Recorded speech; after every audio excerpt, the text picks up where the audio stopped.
Hi, and welcome to the Let's Talk Melbourne podcast. I'm your host, Vikas Raheja. The Let's Talk Melbourne podcast is brought to you from the city of Melbourne, where we talk to business leaders, opinion makers, influencers, and change agents. This is a space for critical thinking, open discussions, and the big picture. This podcast is sponsored by Construct Mart and Floors Trading and Clearance Centre, your one-stop shop for all the floorings and renovations. Hi, and welcome to another episode of Let's Talk Melbourne. Firstly, thank you everyone for tuning in for season 1 and for your feedback and your good wishes and thoughts. I really appreciate. Thank you everyone who was listening. And today we've got someone whom I'm really excited to have on our show. And before we get into it, I'll request my guest to introduce himself, if that's okay. Thank you, Vikas. Hi guys, my name's Nic McWilliams. I'm a 31-year-old personal trainer and gym owner, and I live right here in Collingwood. A resident our studio is in Collingwood, so he's a resident Collingwood. That's right. Literally walked across the road after a workout to record this one, so it was very convenient. Well, Nic, thank you so much for coming to Let's Talk Melbourne, and I'm really excited to have you and chat to you. I want to kick off by asking you how you got into personal training. Like, what was your journey like been in the fitness industry, so to speak? Yeah, so look, mate, I was a bit of a wild child and left high school very early. So kind of found myself working a lot of odd jobs, retail, hospitality, and ended up managing a nightclub here in Melbourne. Yeah. So I'm from Hobart, Tasmania originally. It's a bit of a quiet place, not much happening, especially for a young guy in his early 20s, as you could imagine. So moved across here to Melbourne, ended up managing a nightclub, and did that for a few years. Yep. And, mate, I just found that I was just getting very, very burnt out with that lifestyle, finishing work 3 a.m., sleeping most of the day, and not looking after myself. Nights, So that wasn't exactly, the moment I decided I wanted to get into the fitness industry, but there was a few things happening in my life back then where I knew I needed to change up a little bit. Yeah. Okay. And how's your journey been so far? Mate, it's been good so far. 7 years in, lucky enough to have opened my own studio gym 6 months ago. Yeah. Which has been... And congratulations on that. Thanks, mate. Thanks a lot. It's been it's been a rough journey. I think, especially with the pandemic and stuff like that, our industry got hit pretty hard. Yeah. Obviously gyms being closed and open and closed. It's been a bit of a tough road, but luckily for me, I kind of opened my gym, post-pandemic. Yep. And it's been pretty smooth sailing so far. So awesome. So cheers to that. Thank you, mate. Thank you. Good luck. Thanks for this beautiful whiskey. Right. You will like drinking on this podcast. So. Perfect. I want to ask you now, Melbourne obviously is a city that's very health conscious. Everyone's, in the gym or running or doing some sort of physical activity. Based on your experience in the industry, what's your personal take on how the city has changed in terms of their fitness? Like, before it was gym, and then they were like, you had these Pilates and then boxing. So what's your personal observation? Yeah, you do see these trends come and go. And when I say come and go, do come and go. I'll probably use F45 as the more obvious example, because they kind of seem to be going under and closing a lot of their studios. And if you look back 7 years, that was the hottest thing to go and Everyone was doing that. That's right. So look, with trends, I mean, it's kind of, for me, I try not to get sucked into the marketing of it. Yep. I look at the actual science behind the training. Yep. And I've always been more results driven, as a coach, with my own training. If it's not tangible, and I can't measure it, I'll kind of stay away from it. Okay. Not to say that we can't go for a run because it makes us feel good and it clears our head. Of course we can, and that's a very good idea to do some running or something active, some cycling. But if you want results, you need to be following a structured plan and have an idea what your goal is. And a lot of these trends, I find that people just go to kind of tick a box and say, I went to an F45 class and I ticked that box for the morning and that's my health and fitness done for the day. And those type of people end up kind of finding themselves not really happy with where they're at. I find in my experience of dealing with people, No, I agree. I think I can vouch because, as you know, I couldn't do deadlift. That was nothing scared me more than doing a deadlift. And the fact that I'm able to do that thanks to you, it gives you a great high. It does. I mean, it may not be the most important thing, but to me it is. Like, that's if that right. makes sense. So, and a good trainer helps you achieve that. For sure. So what's some of the challenges with personal training that you have encountered? Because I'm guessing you're training clients from different 100%. backgrounds, different type of body types and different kinds of people. What's your do you have a mantra when you take on a client? Well, I guess my slogan initially, before I opened my business, Iron Culture Collingwood, my slogan for my own personal training business, which I ran through different various gyms over the years, is NM training, real people, real results.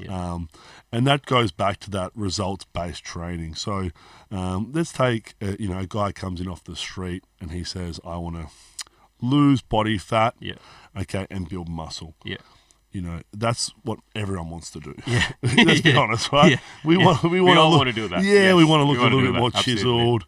We want to, get rid of the love handles, tighten up the stomach a little bit.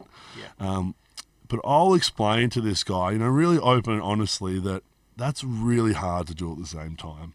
Because they're actually counterproductive goals. As funny as that might sound, to build muscle, you need to actually increase the amount of food you're eating, up your protein intake, and maybe even put on some extra body fat. Which no one wants to do.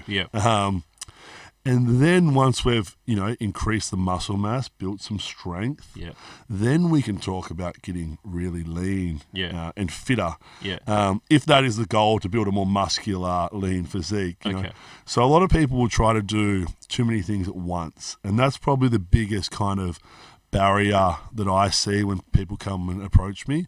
They're trying to do everything at once instead of just focusing on one thing. And this is a good point because I want to ask you these are probably for people who work with me, and you know who you are, who wouldn't know this. What do people mean when they say bulking phase? And then shredding phase? Just help us unpack that. Cool. For someone who doesn't into it. I try to stay away from the word bulking because women don't like that term. Okay. It's a very apologies. It was what's the let's call it building phase. Okay. Building phase, and then a fat loss phase. Okay. So so a building phase is where someone should be eating in a caloric surplus. Okay. So if their maintenance calories is around, let's say for your average guy, 2,500 calories. I would increase their intake to 3,000 calories, 3,500, depending on the guy, and actually encourage them to eat more food over, say, a 12 to 16 week period. So that's a building phase. Where you're not doing really any cardio, you're lifting weights 3 to 5 times a week, and you're eating in a surplus of calories. Then once we've gone through that phase, which we're kind of doing with you at the moment, you're eating more food, you're getting bigger and stronger, then we'll go, hey, okay, you've got the hang of this now. We've seen that you have increased your strength, you have increased your muscle mass. Where do we want to go from here? Do you want to get even bigger? Or do you want to go back to that original goal that you had of wanting to be have a leaner, more aesthetic looking physique? Then we will start a fat loss phase. And that's very different. That's where I would reduce the amount of calories that you're having. Okay. Tell you to stop drinking alcohol. Stop eating out for dinner as frequently. We're going to get into your training, but continue. And track everything that you're eating. Yep. And then I might even have you do some added cardio or some HIIT training to burn some extra calories. Yep. So the fat loss phase is about burning more than you're consuming to obviously drop to lose body fat. Okay. The building phase for most people is more enjoyable. Yes. Because you get to lift whatever weight. you want. Yeah. You know, you get to eat all the food, you get to lift all the weights. Yeah. And it's pretty fun. Yeah. The fat loss phase is where people struggle with. Yep. Because that's where, I guess, a level of discipline comes into it. True. Where, you know, living somewhere like Melbourne, you know, it's hard. It's very we're, hard. we're all obsessed with, you know, the restaurant and food culture here. So it's very hard to say, no, I'm going to stay in on the weekend. I'm going to, you know, cook my steak and my salad and whatever and just chill because I am doing this fat loss phase. So that's kind of the difference with the two, Okay. And we were just having this conversation before we were recording, so I want to get interested to get your thoughts.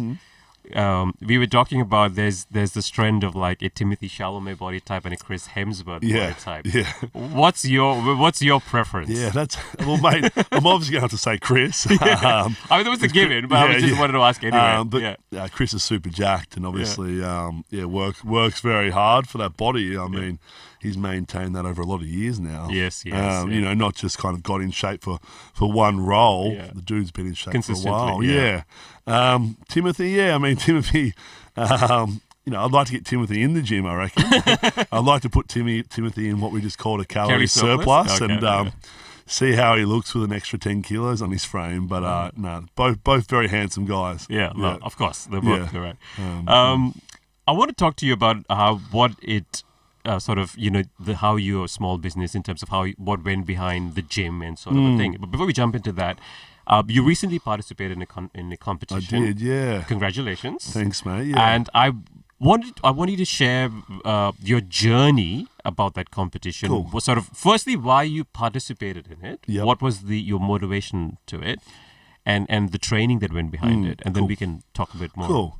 Yeah, so I recently won my pro card or pro status, they call it, in the WBFFF, which is the World Beauty, Fitness and Fashion Federation. So this competition, it is a bodybuilding competition, but there is kind of an element of it where you are judged on, you know, an evening round and how you dress and how you present yourself. So it's like a whole Mr. Universe contest. Yeah, so to speak. it is. Okay. It's a little bit different. It is a global competition. So I guess what kind of led me to go more towards that federation than just your standard bodybuilding federation was that, you know, being interested in fashion and stuff myself, I thought, okay, well, that's a bit of fun. Adds a little bit something just a little bit different to it. Not just being all about, you know, how lean or how shredded you are or how good your body is, just kind of the whole package or whatever. So that's what drew me to that federation. But the motivation behind actually competing, for me, mate, I've always been really competitive and played sports. You know, what kind of sports did you play? AFL football as a teenager and a kid, and that was like my first love and passion. And I actually dislocated my hip really badly when I was 20, which sidelined me for about a year. So there's like the femur actually popped out of the hip, so it was a pretty kind of traumatic injury. But cut a long story short, there's a lot of kind of weights and rehabilitation associated with strengthening that leg back up because it really kind of atrophied from the injury and being on crutches for 6 months. So once I'd strengthened it back up, I was obviously going to the gym more frequently and eating in a calorie surplus, and I started to get a bit bigger. So I wasn't doing any cardio because I was injured. So my upper body started to grow, my legs started to kind of rehabilitate, and I was like, oh, I kind of like the way I look and feel. I'm liking this extra attention I'm getting, you know, to be honest, as a young bloke. How many dates did you get? I got a few, mate. Once I started bodybuilding, there was a few extra dates there. But that's kind of how I got started with the lifting in general. And drifted away from the sport. But then it was kind of, okay, well, you're lifting, you know, you're looking better, you're feeling strong. that gets a bit boring. Yeah. And having that competitive nature, I was like, well, okay, well, how do I amplify my training and step it up? Well, all right, well, let's enroll in this competition. Yeah. And then if you want to do well in the competition, that's where the level of discipline and the adherence comes to the diet and the training, all that type of stuff. So I guess that my reason behind it was just to challenge myself and kind of, feed that competitive beast inside of me a little bit, I suppose, mate. Okay. Yeah. Okay. And talk to us a little bit about the preparation that went into it. Yeah. How long, how many, was it months before? So you kind of, let's go back to that building and, fat loss phase or cutting phase. Yeah. You're kind of building towards it for about 6 months. Yep. Okay, but that's just lifting weights, eating in a surplus and trying to build your physique. Yeah. And then about 20 weeks out from the actual competition, that's where the challenge 20 really weeks. begins. Okay. Yeah. So a comp prep will go for, everyone's different. If you're already pretty lean, you'll probably do like 12 to 16 weeks. Okay. If you're quite bulked or carrying a bit of extra body fat, you probably need about 20 weeks to prepare. Okay. So for myself, I'd put on quite a bit of body fat and got up to about 120 kilos. Wow. Which was the highest I'd ever weighed in my life, preparing for this competition. And then 20 weeks out, my coach started to reduce my calories.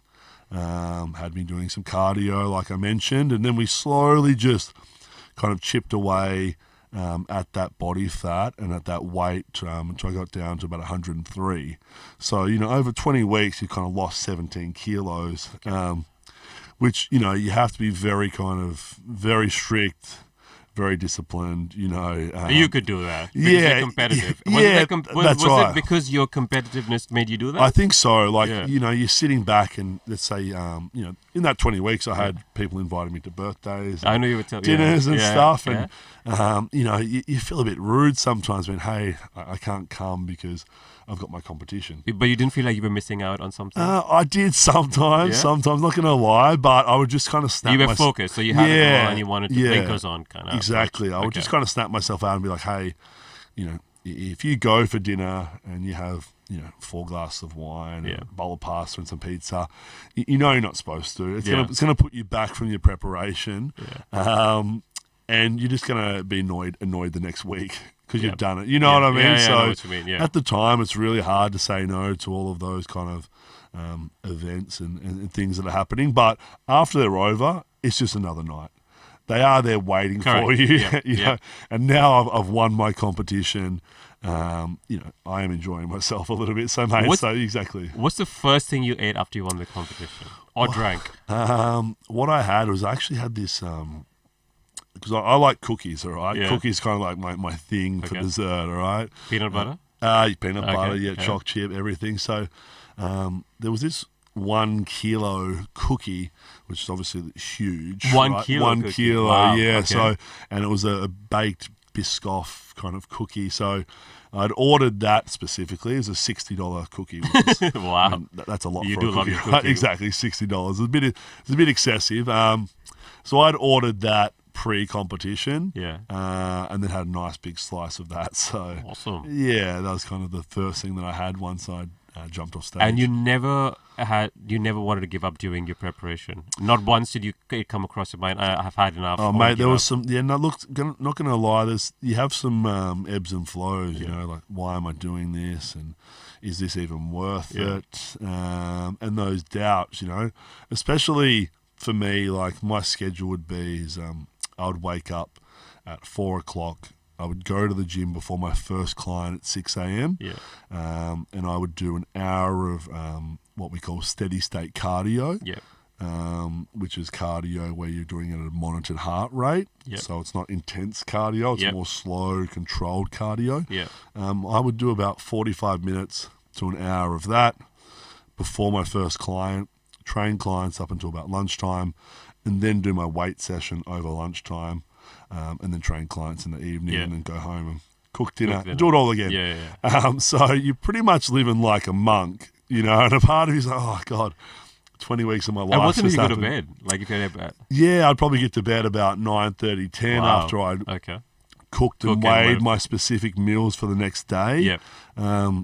Because the organisation is really everything. Like, Correct. Yeah. if you're a more organised person in that sport, if you want to call it a sport, you're going to be successful. Yeah. Because if you're not organised, you're going to be eating takeout. Correct. You're going to be not going and doing your cardio, sleeping in for your alarm. Yeah.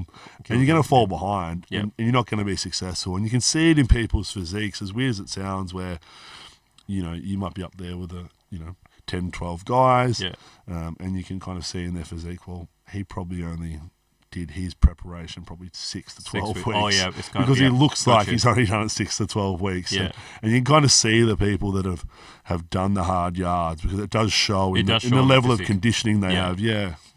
And when you won, what was the first thought that came to your mind immediately? Or were you just happy? And Mate, it was like a weight had been lifted off the shoulders, because funny it's thing done. about so like, let's say, this was my second time competing. The first time I came second, and I was like, okay, not a bad effort, second, whatever. Gave myself a bit of pat in the back, and I was like, oh shit, I still hadn't achieved that goal of winning the pro status.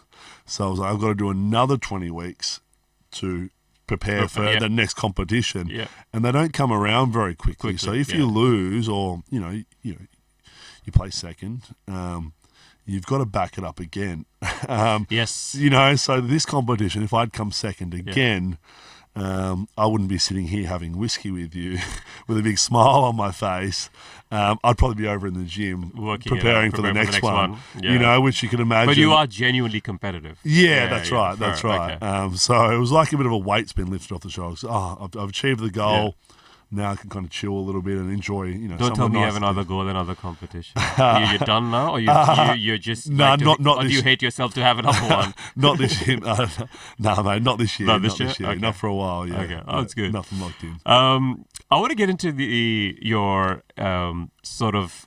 You are a trainer, but you also moonlight as an influencer / fashionista for the city. Oh, thanks, man. Thanks, appreciate that. Before I get into that, I want to talk about the gym that you have. And I'm someone who's big on supporting small businesses in Melbourne, and having because it takes a lot to be an entrepreneur, and it is entrepreneurship. I know it's people think it's a fancy word for a small business owner, but it is entrepreneurship, because there's a lot of thought.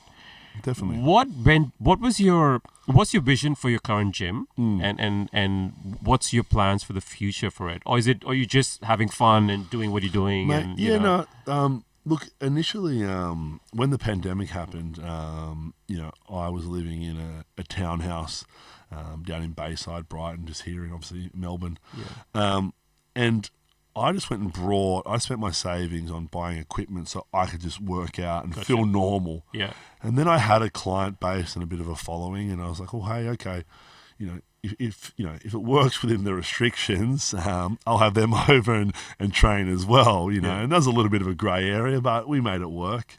And that kind of proved to me that, I have enough kind of stock and enough of a following where if I open a studio, people will come. They're going to come. Yep. And I actually had a big chunk of the equipment already ready to go. Okay. So I was like, well, okay, I might as well utilize it. So post-pandemic, I went back to working for someone else, which I didn't enjoy at all. But I still had that equipment there. Started to kind of just try to save some money. And then I was thinking, well, all of these different gyms that I've worked at, there's always things about them that I don't like, and it might be like their ethos or their training methodologies that I don't agree with. And maybe it's that competitiveness. I'm like, I always feel like I could do it better, or just do it differently, and make it more results based. So that's kind of what Iron Culture has been formed out of. It's not it's not, I guess, just my idea of the way I like to train it. It's what actually works for people. So when someone comes in the door, they sit down with their coach, they specifically go over their goals, and then whatever they're doing, whether they're eating or they're training, Yeah. they know exactly what their goal is and what they're working towards. And I think that's probably what we do a little bit differently to other small gyms in the area, where Yeah. they might just be like, this is our training class schedule, jump in, have some fun, Yep. and let's do it. And like, we want to make it fun For too, them. but Yeah, we yeah, want yeah. to be more results driven. So I guess that's the idea behind the brand. And long term, mate, it's I kind of just want to grow it, keep attracting like minded trainers. Yeah. Currently have 2 trainers working kind of underneath me at the moment, and we're just looking to expand that. But in terms of franchising the gym or anything like that long term, it's really hard because it is a little bit more niche. Yeah. And I think there's a saying that you can't sell a non-system. Correct. Yeah. So if it's not systemized, Then you can't mass produce it and sell it. Scale wise, yeah. Yeah, scale it exactly. Yeah. So ours isn't, But it's also a system essentially, because and it's a good thing. Sorry to interrupt, Yeah, you're right. because it's you. Yeah. You being in the gym training is the USP of the gym, right? Yeah, it's exactly. Not the it's not the equipment or the Exactly, yeah. It's like what you as an individual bring to the gym. Sorry, was what highlight that. Yeah. Yeah, that's right, mate. So like, in terms of scaling it or whatever, if that happens in the future and we create the right, business model to do so. But at the moment, I do offer some small group men's training, but that's groups of 8. So, it's not groups of 36 or 24 Gotcha. like other Okay. gyms. So it's limited It's very groups. niche. Yeah. It's still very personalised. And that'll be eight guys with me coaching them. Gotcha. And they're all following a very specific training program, very structured, and they're doing it in a private studio. So, we do offer group training, but like I said, no more than 8 per class. Yeah. Okay. So it is a little bit different. That's good. Now, if I have to ask you to pick 3 men and 3 women Yep. who, in your mind, have the best body, and we're not obviously we're not objectifying. We're just saying in terms of fitness, who do you think is the most fittest 3 men and 3 women? Your top 3, yeah. Top 3. Interesting. I know I didn't brief you. This just came to my mind now, so I was like, Put me on the spot here, mate. you can pick 1. You don't have to pick 3. Yeah. I do have a girlfriend. Is she going to be listening to this? I hope she is. If you're not, please. All right, we'll start with the guys. Yeah. Best bodies. There's a bodybuilder, a guy at the moment named Chris Bumstead. Okay. C-Bum, very famous classic bodybuilder. Yep. I think he probably has what I would consider the best physique in the world. Okay. And when I say classic bodybuilder, what I mean by that is he's very athletic looking still. Okay. The guy can run, jump, Okay. move. Yep. Versus when I say bodybuilder, people probably think these, freakishly, mass monsters. That's kind of not what I'm talking about. I'm talking about this guy's still athletic, very fit.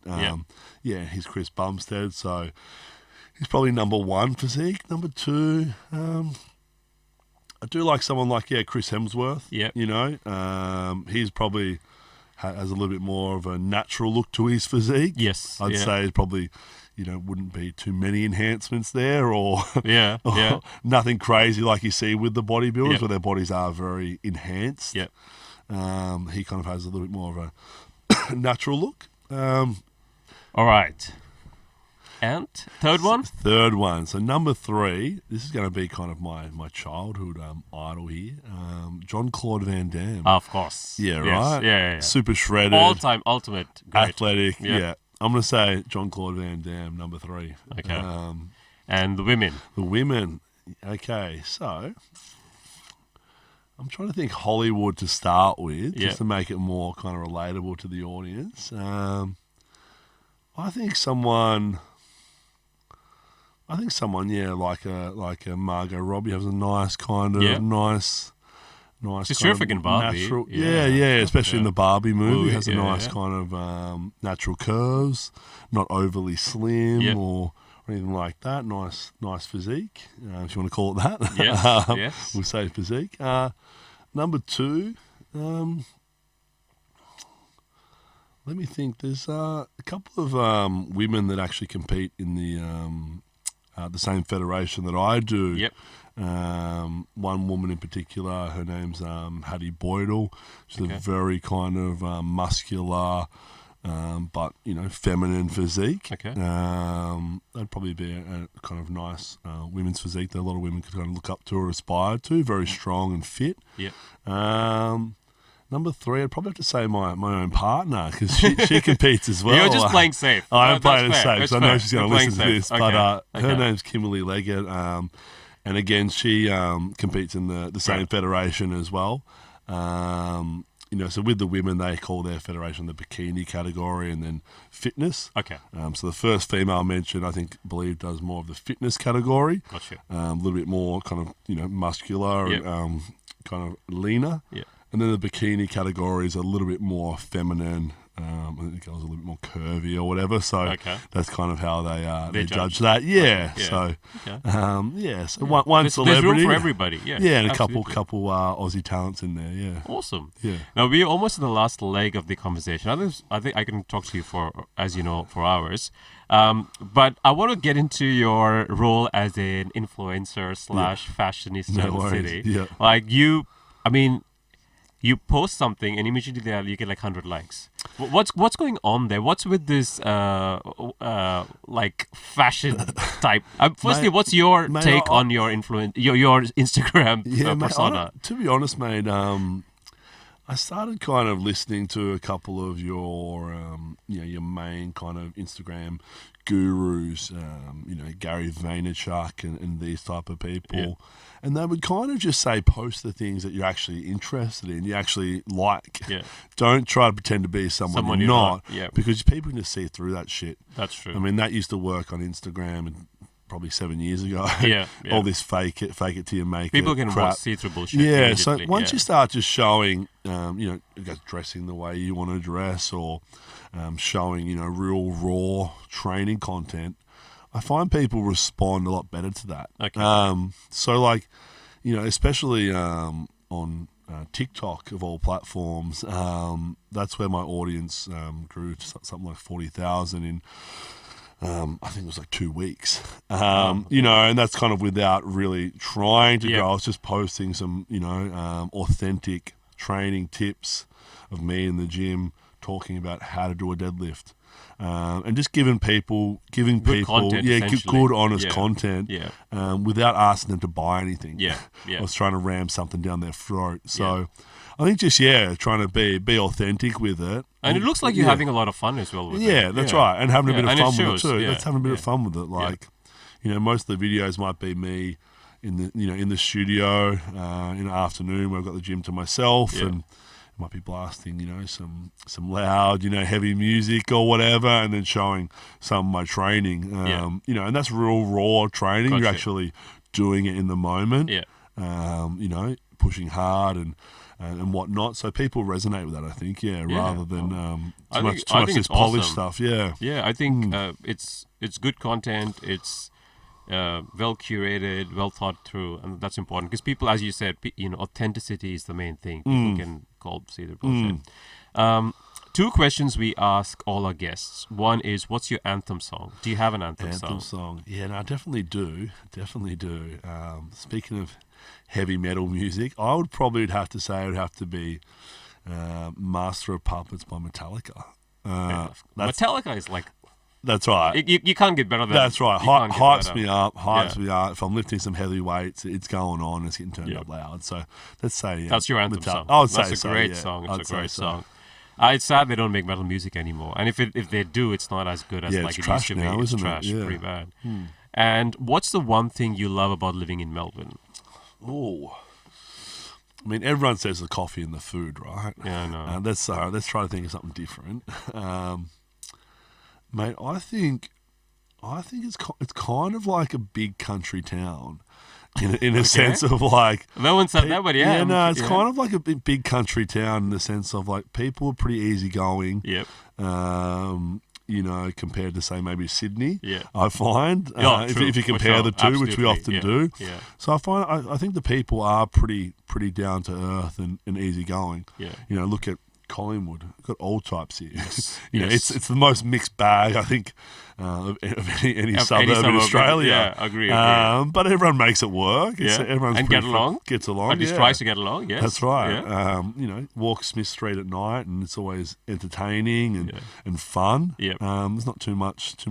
You know, I don't see too much violence or Yeah. anything crazy going on. So yeah, I think it's the people. I think everyone kind of you know, all these different backgrounds and different nationalities. Everyone kind of makes it work, and Yeah. it's pretty polite to each other. Yeah. Like I find people will say hello in the street here, Yeah. even if they're a total stranger. You might just Correct, yeah. bit of a head nod or a bit of a smile. Yeah. Versus in other cities, you don't really get that. You get that. No, If true. you say hello to a stranger, they'll think you're a bit of a weirdo. In yeah. some parts of the world, I right? agree. No, Yeah. absolutely. Yeah. Last question. Yeah. You just said you wake up at 4 a.m. every day. Your first client pops in at 6 a.m. Yeah. What keeps you going every day? What at 4 a.m. when you get up each morning? What keeps you going? What makes you do that? Man, I think just coming from a really, really humble background where, you know, my mother used to clean houses for a living, not having much money growing up. I think just that drive to want to kind of break the mold a little bit, step outside your comfort zone, start your own business, grow your own business, you know, and eventually give back to her one day. That kind of grind, you know, seeing that, you know, that old school mentality of, you know, going and cleaning houses and providing for your family, rubs off on you. Yeah. So, you know, whether it's running a gym, training incredibly hard, being strict, it's still that same mindset of, you know, it's got to be done. So, yeah. That's quite beautiful. Thank you for sharing no that. worries. And congratulations on everything that you've achieved. I think it's amazing. Awesome. And I wish you all the very best for the future. Thanks, man. And thank you so much for coming here and being a part of the podcast. I really appreciate it. It was a great chat. Yeah, thanks for having me, mate. Appreciate Thanks, it. mate. No worries. Cheers. Thank you. We would like to thank our sponsors, Construct Mart and Floors Trading and Clearance Center, and also let you know that this podcast has been recorded from Image Online Studio in Abbotsford. So thank you for tuning in. Thank you for listening, and please remember to subscribe to our YouTube channel and also follow us on Instagram at Let's Talk Melbourne.